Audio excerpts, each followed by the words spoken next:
इस सुंदर नए साल में आप प्रत्येक जन को मेरी हार्दिक प्रार्थना मिले और ईश्वर की कृपा आप सबों के ऊपर हो। दिसंबर का पहला तारीख 2024 साल का आगमन का पहला रविवार है और इस दिन पूजन पद्धति का नया साल है। देखिए, 1 जनवरी 2025 को रोमन कैलेंडर के अनुसार नया साल है। हम वर्ष में 2 नया साल मनाते हैं, लेकिन गौर करने की बात है, क्या हमारे जीवन में, हमारे परिवार में, हमारे समाज, हमारे कुटुंब, हमारे मंडली, हमारे कलीसिया में नया साल दिखता है? हम पल भर का या नया साल देखते हैं और ये ओस की तरह बिखर जाते हैं। आज मैं बताना चाहूंगा, लैटिन में एडवेंटुस माने पहुंचना या आना। इसे ही हम कहते हैं एडवेंट या आगमन। ईश्वर के 3 आगमन होने वाले हैं। पहला आगमन 2025 साल पहले यीशु ख्रीस्त नन्हे बालक के रूप में माता मरियम की कोख में बेतलहम में जन्मे।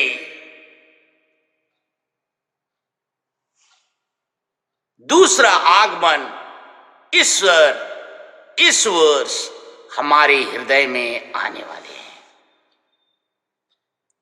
तीसरा आगमन युगांत में, युग के अंत में, संपूर्ण संसार के अंत में प्रभु महिमा के साथ फिर आएंगे।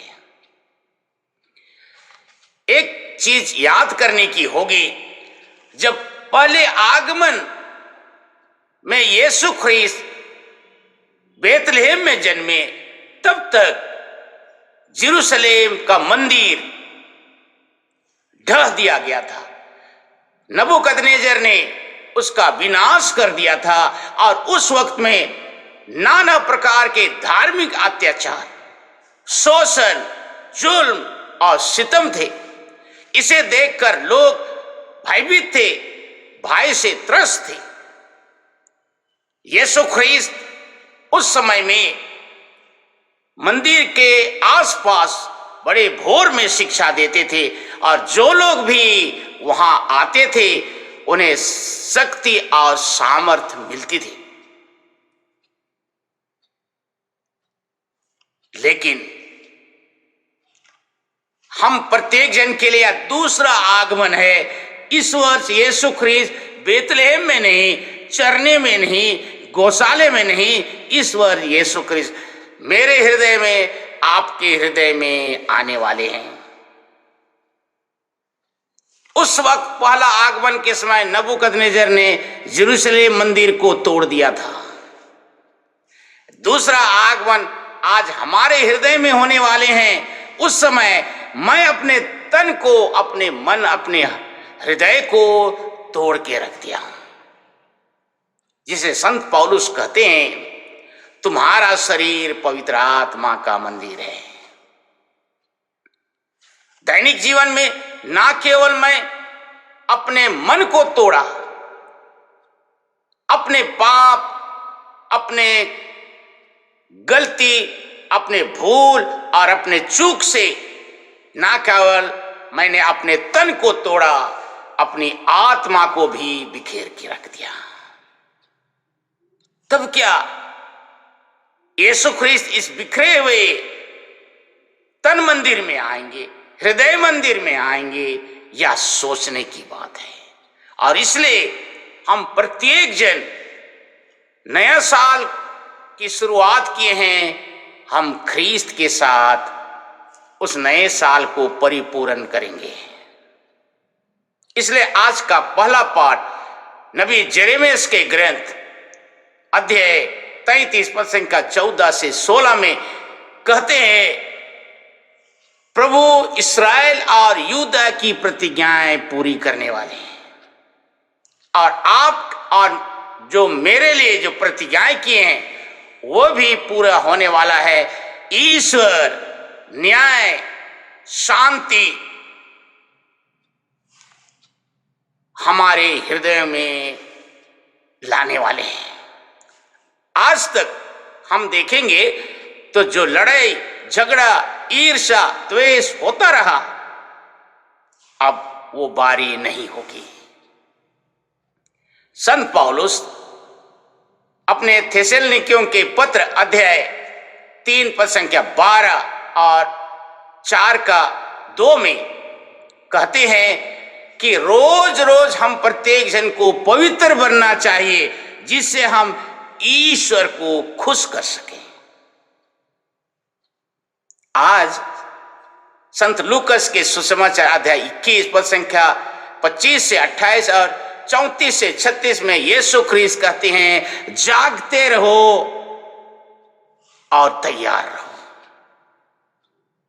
जब प्रभु महिमा के साथ बादलों से होकर आएंगे तो आप सुदृढ़ और सुनिश्चित होकर खड़े रहेंगे। मेरे प्रियजन, आगमन का यह समय हम प्रत्येक जन को तीनों पाठों के द्वारा बताता है कि हम तैयार रहें, जागते रहें, और इस तैयारी को हम 1 दिसंबर से 4 सप्ताह तैयार करेंगे। अपने तन को, अपने मन को, अपने हृदय, अपनी आत्मा को ईश्वर के लिए तैयार करेंगे, चरनी के रूप में तैयार करेंगे। क्योंकि इस वर्ष यीशु ख्रीस्त घास फूस के चरनी में जन्म नहीं लेंगे, हमारे हृदय रूपी चरनी में तरें। और इसलिए हम सोचें कि क्या मैं तैयार हूं।